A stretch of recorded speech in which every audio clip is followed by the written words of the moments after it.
They'll accuse the U.S. government of making money out of thin air.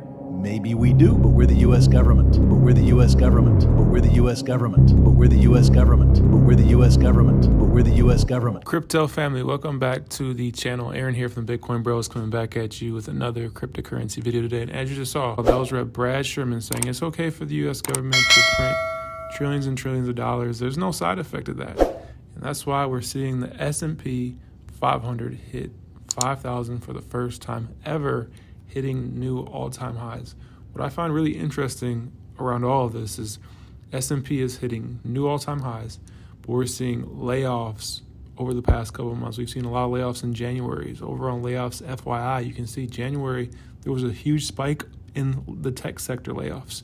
So it doesn't really make a lot of sense that the QQQ and the NASDAQ are going up, the S&P 500 is at all-time highs, but the economy isn't at all-time highs. And that's why you need Bitcoin. Most people don't know what's coming this year for Bitcoin and crypto. And all the writing is on the wall. We're going to be going over all that in today's video, checking out some Bitcoin news, some recent news along with some recent crypto news. So make sure to stay tuned to the end. We can see here, this is from John. He says 193,000 BTC have been gobbled up by the new 9 spot ETFs since January 11th. For reference, there will be 657,000 Bitcoin issued in the entire fifth epoch. Your models are set to expire very soon. Basically what this is saying, after the next halving, we're going to have 657,000 Bitcoin over the next 4 years. And just over the past couple of weeks, we've taken basically almost a third of that out of supply just from the Bitcoin ETFs. I know a lot of that has been recycled from what GBTC has been holding. A lot of people have been selling GBTC, putting in some of the other ETFs, but still an impressive feat over the past couple weeks to see 200,000 Bitcoin off of exchanges. And if you guys didn't know, this is what happened after the gold spot ETF was released. Back in 2004, it didn't really do anything for a couple of years, but fast forward 7 years and gold just went on a huge bull run. And this is also through a major recession. Back in 2008, the S&P 500 fell 50%. Gold kind of laughed at that. As you can see right here, had a little bit of a downturn, but then after 2008, it just went off into the races and then kind of just stalled out for the next decade. And that's when Bitcoin came out. Bitcoin took a lot of what gold would have done in the 2010 to 2020 bull run. And then we can see that the Bitcoin halving is coming. This is a huge milestone coming up this year. We've seen after the halving, around 6 months after the halving, that's when we get a new Bitcoin all-time high, and then it peaks out a year to a year and a half after the BTC halving. So historically, the halving has been a historical day that everybody watches for BTC. And MicroStrategy now holds 190,000 Bitcoin. They bought 850 more Bitcoin in January, making a huge shift in their corporation as well. They announced plans to be the world's first Bitcoin developed company. The company says it will develop Bitcoin blockchain network applications and software. So MicroStrategy taking a little bit of a pivot, getting more into Bitcoin. Yes, they've been investing in it. Yes, they've been raising money and buying back their own shares to put it on their balance sheet, but now they're actually going to be building on the Bitcoin blockchain, creating new apps, creating new software to potentially help the advancement of Bitcoin in the future. And if you've been wondering how the Bitcoin ETFs have performed, here's a look at the top 25 ETFs by assets after 1 month on the market. This is out of 5,500 total launches in 30 years. IBIT and FBTC in a league of their own. ARK and BitB are also in the top 30. So this is just showing you that all the ETFs that have been launched, the Bitcoin ETF has been very, very successful. A lot of demand, a lot of people excited, putting money into these ETFs. I'm sure a lot of this is retirement money, taking money out of that 401k and allocating some of that into Bitcoin. So this is huge. Knowing that IBIT and FBTC are the biggest two ever is just crazy. Imagine if there was just one Bitcoin ETF.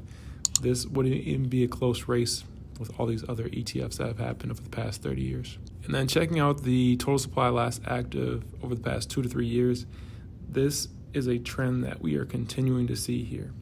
You can see that every single time this thing peaks, around a year after that is when we get the Bitcoin cycle top. So we can see here in March 29th of 2016, we get a peak in the last actual supply over the past 2 to 3 years. And then it took a year and a half before Bitcoin peaked out in December of 2017. Checking out this date here, this is where it peaked back in 2020. That was May of 2020.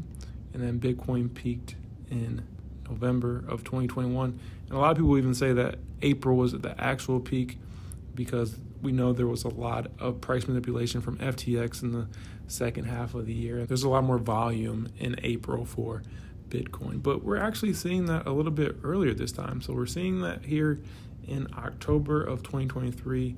We're starting to see this downswing. So this could mean we're going into a potential bull run. Every time this goes down, you can see Bitcoin price rallies to the upside.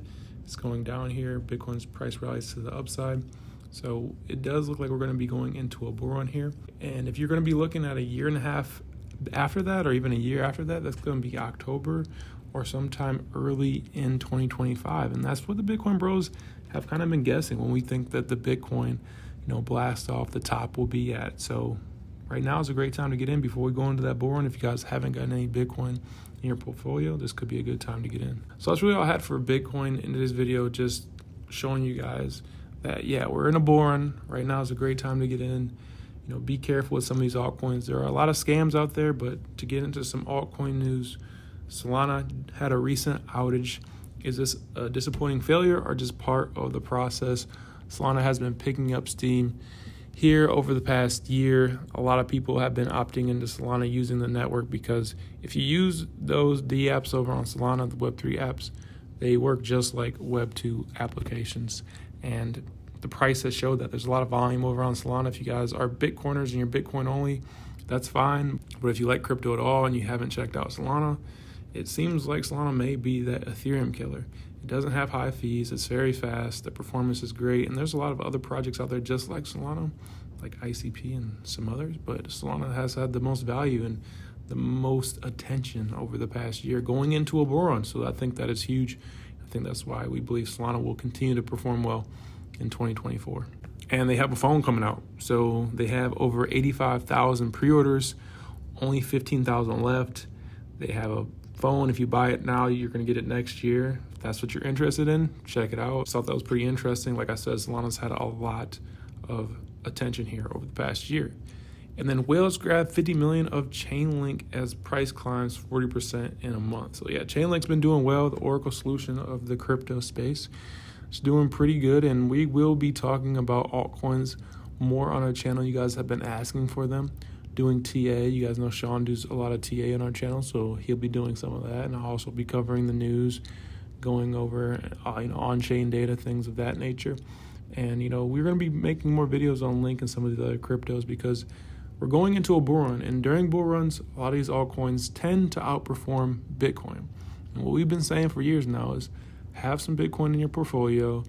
Get one Bitcoin if you can. Right now, that's pretty hard to do. Back when Bitcoin was $8,000, $9,000, $10,000, that was a little bit more doable. Now that Bitcoin's up to $45,000 at the time of this recording, that's going to be pretty hard for some people. So maybe get 0.1 Bitcoin before you dabble into any of these altcoins. You're trying to get 10, 20, 30 X's within a year.